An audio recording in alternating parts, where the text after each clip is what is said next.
Halo, selamat pagi. Assalamualaikum warahmatullahi wabarakatuh. Masih dalam suasana lead from home dan work from home. Kita mau bahas lanjutan dari buku Everyone Deserves a Great Manager, The 6 Critical Practices for Leading a Team. Nah, kemarin di video sebelumnya sudah saya overview tentang 6 prakteknya. Apa aja kita review sedikit ya. Yes, develop leaders mindset, hold regular one-on-one, set your team to get results, create a culture of feedback, lead your team through change, dan manage your time and energy. Oke, kita akan masuk ke dalam bahasan yang pertama, yaitu develop leaders mindset.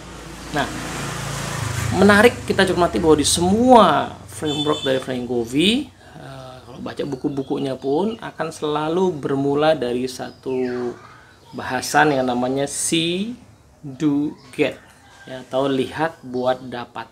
Nah, ini sebenarnya implikasi dari penemuannya Pak Stephen Covey ya, dibilang penemuan ya, karena beliau yang salah satu yang mempopulerkan bahasan ini di dunia bisnis at least dan di kehidupan kita sehari-hari. Tapi juga sebenarnya hal yang sudah sangat lama ada ya, beliau katakan bahwa setiap perubahan yang signifikan selalu dimulai dari perubahan paradigma atau mindset. Nah, karena perubahan mindset akan berdampak pada perubahan perilaku akan berdampak pada perubahan hasil. Nah, kita pasti pengen hasil yang berbeda. Nah, jadi kalau dibalik, hasil terjadi pasti lewat perilaku yang berbeda. Masalahnya kadang-kadang kita sudah tahu perilaku apa yang mesti kita lakukan, cuman terhambat oleh paradigma atau cara pandang. Nah, contoh sederhana di konteks leadership ya. Segala macam teori sudah mengatakan bahwa salah satu cara untuk meningkatkan engagement tim adalah kita punya waktu khusus untuk melakukan coaching, mentoring, one-on-one kepada tim member. Tapi seluruh leader yang sulit melakukannya pasti bukan karena nggak punya waktu, pasti karena punya paradigma, misalnya, dulu saya sendiri bisa kok, ngapain sih mesti di coaching 1-on-1 begitu. Nah, paradigma inilah menghambat perilaku, akhirnya berdampak kepada hasil. Maka setiap perubahan yang signifikan, malah udah sempat kita singgung bahwa 6 critical practices ini adalah perubahan yang signifikan untuk para first time manager supaya betul-betul bisa fully competent as a leader. Nah, maka praktek pertama adalah develop leaders mindset. Jadi sempat saya singgung see, do, get ya, gitu. Nah, dalam konteks ini get-nya adalah hasil yang dicapai dari sisi tim. Jadi ini bukan hanya bicara soal hasil kita sendiri, tapi hasil secara tim. Nah, atau lebih realnya adalah tepatnya mungkin hasil yang dicapai oleh tim member kita, which is bergantung pada perilaku mereka. Nah, sementara itu perilaku mereka bergantung pada perilaku kita. Nah, jadi ada 2 dimensi nih di sini ya. Kalau ini begini ya, 2 dimensi. Dimensi pertama adalah hasil kita itu hasil mereka, ya kan? Nah, hasil mereka datangnya dari perilaku mereka yang dipengaruhi oleh perilaku kita. Nah, perilaku mereka dipengaruhi oleh paradigma mereka dipengaruhi oleh paradigma kita juga, gitu. Jadi see, do, get ini sangat krusial untuk kita praktekkan lebih dulu, karena ini menentukan hasil yang akan dicapai oleh tim kita. Oke, realnya seperti apa? Nah, ada sebuah latihan sangat menarik di buku ini yang mengatakan bahwa coba kita cek paradigma kita ya, tentang misalnya memimpin itu apa sih? Nah, jadi apa yang muncul dalam benak kita kalau dengar kata memimpin? Misalnya, mimpin itu repot, mimpin itu berat, mimpin itu nyebelin, mimpin itu ngerepotin misalnya. Nah, ini akan berpengaruh kepada perilaku kita pada saat memimpin dan tentunya terhadap hasil yang kita dapatkan juga. Atau lebih zoom in lagi, kita masuk ke dalam paradigma kita terhadap masing-masing tim member. Nah, di buku ini dibahas. Menarik bahwa para first time leader, salah satu keluhan yang cukup banyak adalah saya dapat anak buah yang bukan saya yang pilih. Terus ngapain saya mesti urusin mereka? Gitu.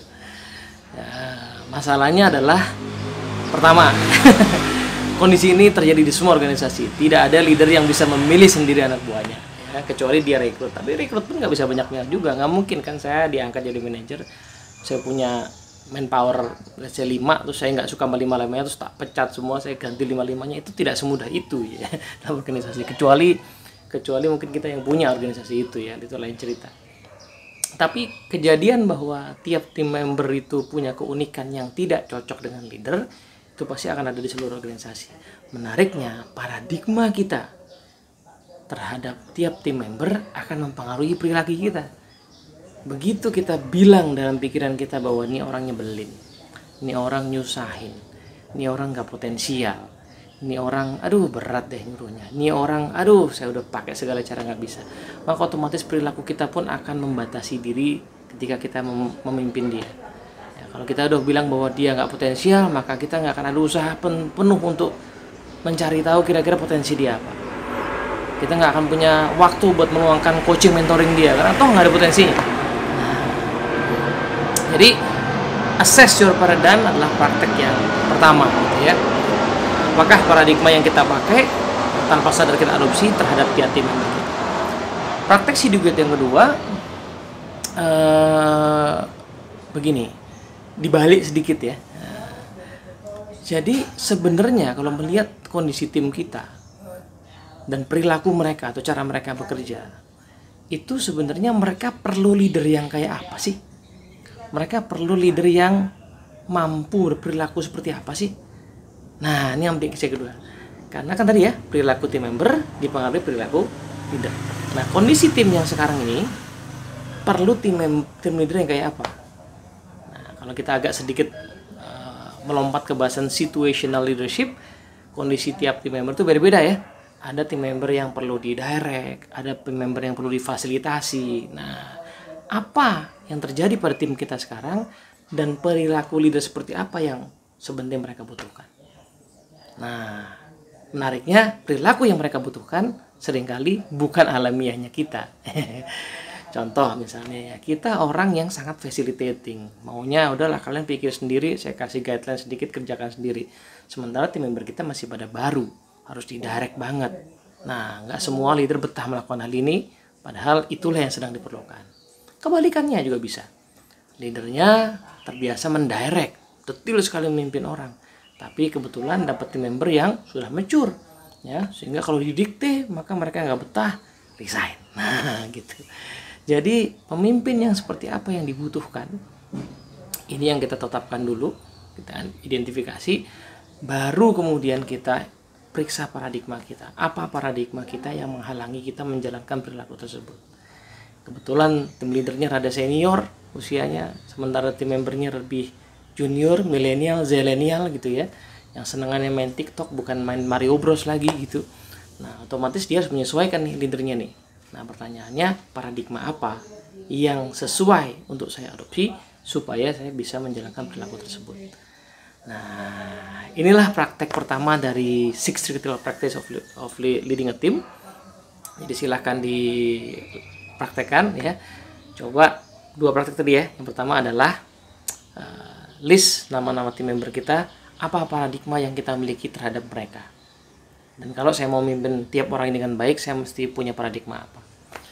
Yang kedua, ya, assess kondisi tim kita, lalu cari tahu perilaku apa yang dibutuhkan oleh mereka dari sisi kita, kemudian periksa paradigma apa yang mendukung untuk menjalankan perilaku tersebut.